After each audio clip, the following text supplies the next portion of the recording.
Greetings, my lovelies. This is Blake here, and welcome to my review of WWE's TLC 2015. So I hated Survivor Series with such an intense passion that I was seriously reconsidering my network subscription. And I'm not just saying that either.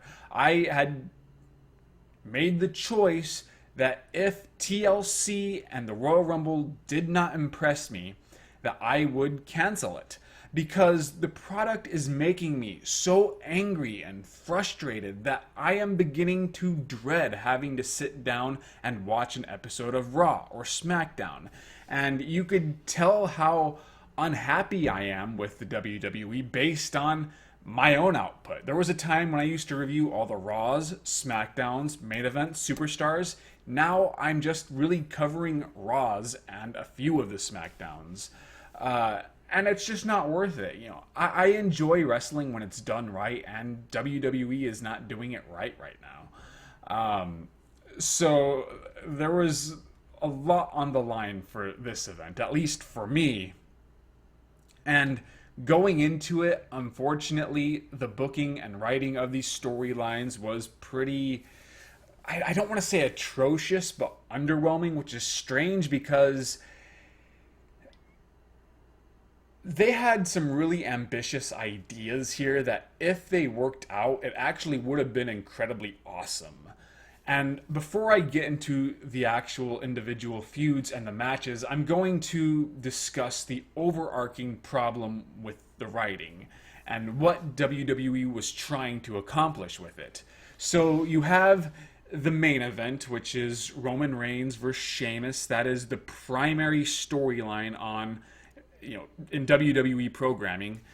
And then you have all of the lesser feuds, the mid-card stories. And what WWE had planned on doing was they were going to have all of these stories tie into each other. So Sheamus forms the League of Nations, which includes him, Rusev, Barrett, and Alberto Del Rio, and their goal is to keep Roman Reigns from winning the belt. So Roman Reigns recruits his friends and family, the Usos and Ambrose, and so it creates this big war, and all of these players are key components in this big storyline, but they also have their own mini feuds, and the idea is that all of these stories would work together to hold the main plot, which is Roman Reigns versus Sheamus, up and make that seem more profound and epic.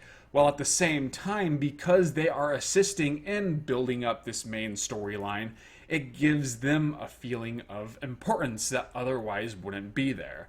Great concept in theory. Unfortunately, there just wasn't enough time to flesh any of these stories out. I think there was only like 3 weeks in between the pay-per-views, and I'm not saying they should have canceled the pay-per-view or changed the date. Unfortunately, WWE has sort of forced itself in a position to where it has to do these annual pay-per-views, but unfortunately, because there wasn't enough time to flesh any of these stories out, there's just not a whole lot of dramatic tension. And without dramatic tension, it becomes difficult to make an emotional connection to what is going on. Whatever the payoff is it's not going to be as satisfying. However, for all of the problems I had going into TLC, this ended up being an exceptional show. I was surprised how much I enjoyed myself. I thought it was really good. I would have called it great, though, if these stories were more meaningful. That's the only thing that really holds TLC back. Otherwise, if this did have some really good writing going into the show, I probably would have called it great because I would be so much more emotionally invested in the payoff. So I'm going to go down the card, explain how these problems affected these stories, and then judge the matches themselves. So, the kickoff match was Becky Lynch versus Sasha Banks. And this was a pretty good match considering there was no real build-up to it. There was no real story here. Sasha's just sort of there for the most part, and Becky Lynch her story is involved with Charlotte's right now. So it's just a pure filler match. However, it was still good. both women have excellent chemistry together, and even though they aren't working as hard as they were in their NXT bouts, that's probably for the better, because you don't want the kickoff match to upstage the entire show. So I was pleased with this. Both women are excellent wrestlers, and they show off their skills without necessarily tearing down the house. So that's the kickoff match. But the first official match on the card was the New Day versus the Usos versus the Lucha Dragons. So here was the problem with this storyline. For one, when the Usos returned, it was sort of treated as an afterthought, and nothing they've done has really impressed me since they've come back. And the Lucha Dragons, for the most part, have been jobbers, so the stakes feel oddly low. I would have been incredibly surprised if the New Day lost, because the New Day is still portrayed as very relevant.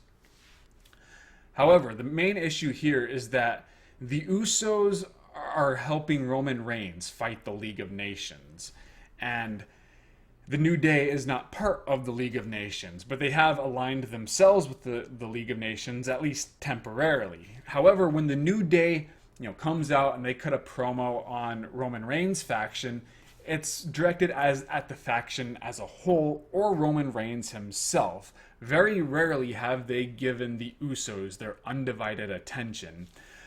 And the Usos, in turn, their issue, once again, seems to be more with the League of Nations, which undermines the tension they have with the New Day. So this feud wasn't personal enough. And when the Usos would suddenly attack Xavier Woods and they'd be like stomping a mud hole in him, and they seemed so pissed off, it didn't really work for me, because you never really got the impression that these teams really hated each other. Now, this would have worked a lot better with the Usos versus Miz and Mizdow, where there was a lot of animosity in that storyline. But here it just felt out of character for them. And the Lucha Dragons, for the most part, have been just a third wheel. They have nothing to do with the League of Nations or Roman Reigns' group, and they barely interacted with the New Day. So I'm a little confused as to why they were even here, because it seemed like the Usos versus the New Day would be enough to garner interest, but they chose to do that. And you know what, though? I'm actually really glad that the Lucha Dragons were here, because this match was awesome. So awesome to the point where I was really concerned that it was just downhill from here. And in a way it was, but I'll get into that later. Because the crowd, I think, was burned out. But for the most part, I wasn't. I was thoroughly invested from beginning to end, because they just kept going crazy with so many epic spots. And every time I thought they were done topping themselves, they somehow topped themselves. God, there's one moment with Kalisto that stands out amongst the rest. That was so freaking dangerous that I was scared for their safety. And it's going to stay within my memory for a very long time and be one of those memorable moments that WWE will constantly bring up when discussing the highlights of the annual TLC pay-per-view. But everybody played their roles incredibly well. Xavier Woods was the perfect douchebag.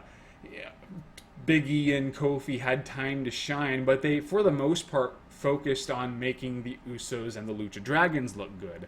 And I still think it's weird how the Usos aren't standing out like they used to. Maybe maybe it's just ring rust, or the one who got injured still wants to take it easy. But even then, they have some really cool moments here, and they the Usos are really good, I think, at pumping the crowd up, even though I'm not interested in them personally.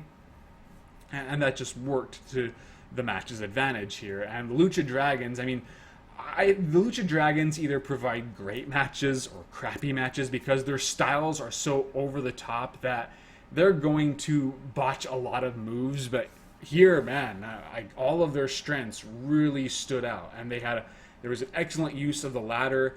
And this was just exciting from beginning to end. And the already fast pace just picks up speed as soon as it starts, and it never slows down. So definitely watch this match if you can. It was stunning. it totally deserved the "This is awesome" chants.